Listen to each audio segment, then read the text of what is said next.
I want to talk today about what is going on in the Denver metro market.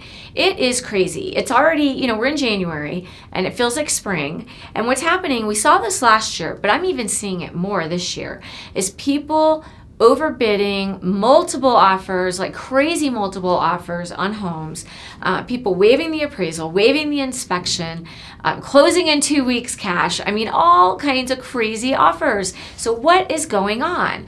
Well, part of it is we are seeing so many people move in from out of state, whether it be a transfer or just a straight off, new job move.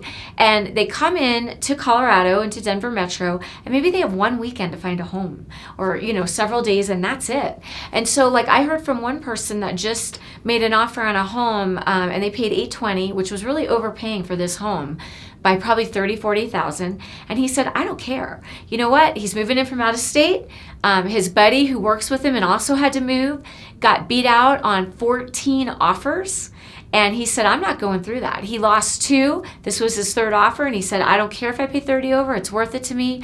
I got to get my kids at school. I got to get my wife moved. I got to get started on the new job. I don't have time for this. It's worth it to me. And a lot of these people relocating, their company is paying for the relo, paying for the move, paying for the sale of their home, to the realtor's fees. So they look at it like, I can afford to pay a little extra on the buy.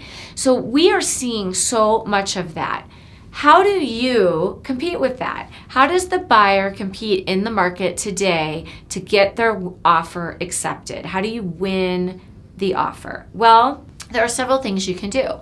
One of them is you can waive the need for an inspection. You could still do your inspection, but you could put in your offer that you will only request health and safety items to be repaired, or maybe nothing. That could be one. That's one thing we see, a tactic. Another thing is sometimes we don't need an appraisal, or we get an appraisal waiver, and you can waive the need for the appraisal on your offer, or just say, even I'm offering over, and if it doesn't appraise, we're still going to move forward. We understand we might have to pay additional money down if it doesn't appraise. Find out what the seller needs. So that's why having a great crackerjack realtor who's smart, can communicate, knows how to negotiate in your pocket is worth its weight in gold. That realtor will call that listing agent and find out, what does the seller need? Do they need more time because they're still trying to find their replacement home?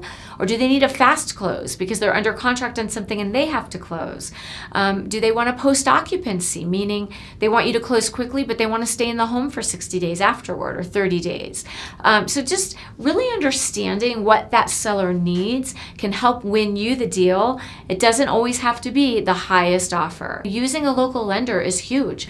We had 3 clients last week lose out on their deal because they were using an internet lender, and the buyer's agent called us and said, listen, I told my client, I wanted them to use you guys. I want a local lender. They didn't listen. They've lost a few deals, and now they understand the importance of a local lender.